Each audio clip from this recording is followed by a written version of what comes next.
Hello everyone. C SAT के mathematics के अंतर्गत मैं आज आपके लिए मोस्ट इंपॉर्टेंट क्वेश्चन लेके आया हूँ। तो चलिए शुरू करते हैं। इसमें जो सबसे पहला प्रश्न लिखा है ये बॉड मास पे आधारित है। ये 2/3 इंटू 5/6, ये मल्टीप्लाई यहाँ लगा, ये प्लस है, यहाँ माइनस लगा, ये प्लस, यहाँ मल्टीप्लाई और यहाँ ये डिवाइड है। तो बॉड मास के रूल के हिसाब से पहले हमको यहाँ डिवाइड करना है। तो पहले डिवाइड करेंगे। यहाँ पर हम इसको हमने ऐसे नोट कर लिया 5.6 4.9 माइनस 3/4 प्लस 2/9 इंटू 5/9 इंटू ये पलट जाएगा, ये 9/2 हो जाएगा। ठीक, देखिए तो ध्यान से देखिए, 9 से 9 कट गया, यहाँ पे 2 से 2 भी कट गया यहाँ पे। तो अब हमने यहाँ पे 2 गुणे ये 3/5/6 4.9, हम पूरा रूल के हिसाब से आपको करके दिखा दे रहे हैं, आप डायरेक्ट भी काट सकते हैं।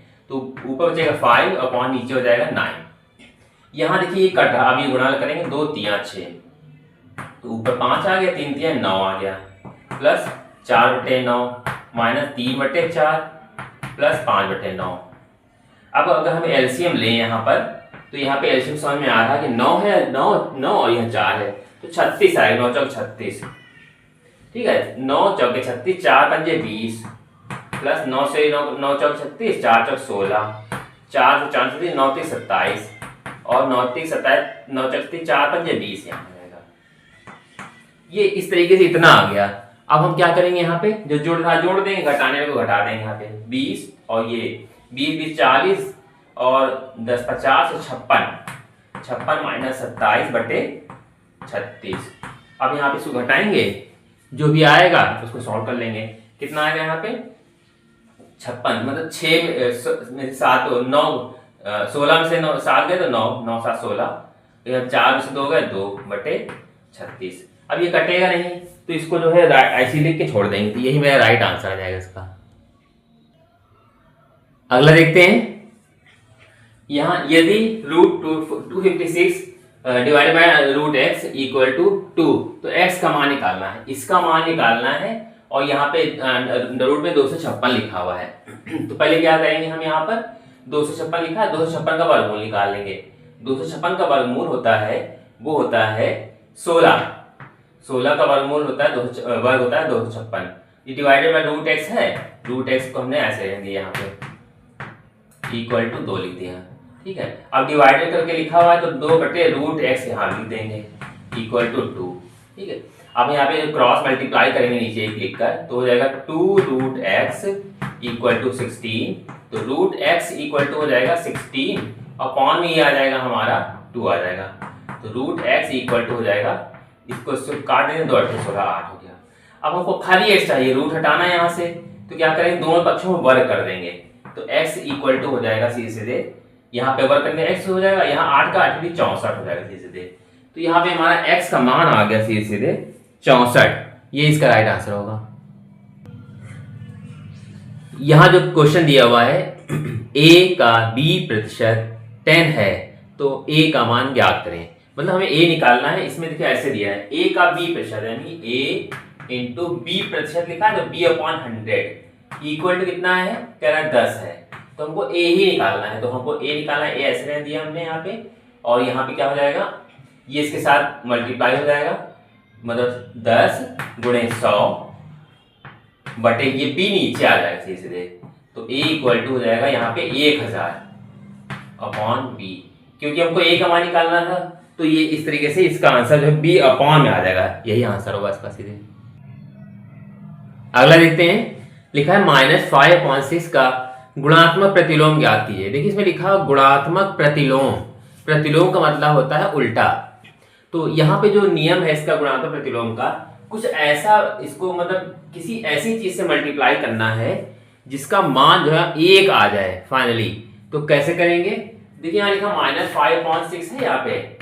अगर हम इसका उल्टा कर दें 6/5 और ऊपर से माइनस का कर दें, तो जो है ये 5 यहाँ कट जाएगा, 6 कट जाएगा, 1 यहाँ 1 का हो जाएगा, 1 आ जाएगा। तो इस तरीके से माइनस माइनस प्लस हो जाएगा। तो 5 ये हमने क्या लिखा है, 5/6 है, 6/5 इसका आंसर होगा। ये इसका जो है राइट आंसर होगा। ठीक है, कैसे, -5/6 का क्या आ जाएगा, -6/5, यही इसका गुणात्मक प्रतिलोम होगा।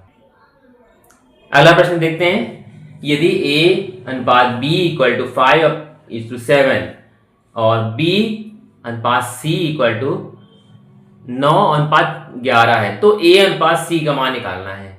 ठीक है, तो क्या करेंगे, सबसे पहले देखिए a अनुपात b दे दिया हमारा, a और अनुपात b बराबर है 5:7। निकालना क्या है, हमें दो में अनुपात चाहिए, a और c में। तो दूसरा अनुपात दे दिया हमारा b अनुपात c इक्वल टू 9:11, हमने ये लिख लिया। तो अब हम यहाँ लिखेंगे a अनुपात b को बटे में लिख लेंगे, a अनुपात b इंटू b अनुपात c यानी कि b बटे c इक्वल टू, इसके भी हम गुणा कर लेंगे। ये इस तरीके से हमने यहाँ पे लिख लिया, मतलब ये a अनुपात b को हमने a बटे b कर लिया, b अनुपात c को b बटे c कर लिया। तो यहाँ देखा ये b से b कट जाएगा। ठीक है, तो अब ये दोनों मान में यहाँ रख दिया। अब यहाँ कुछ कट है तो काट देंगे, नहीं कटता है तो हम इसको मल्टीप्लाई कर लेंगे। तो ये जाएंगे 9×5=45 बटे ये हो जाएंगे 11×7=77। तो ये 20 कट गया तो a बटे c बचा, यानी कि a अनुपात c हमारा जो आना था वो 45:77। ये इसका राइट आंसर आएगा, यही इसका होगा उत्तर। अगला देखते हैं, यदि a अनुपात b दे दिया है, b अनुपात c दे दिया है, c अनुपात d दे दिया है, तो a अनुपात d का मान पूछ रहा है, मतलब दो में ही अनुपात पूछ रहा है।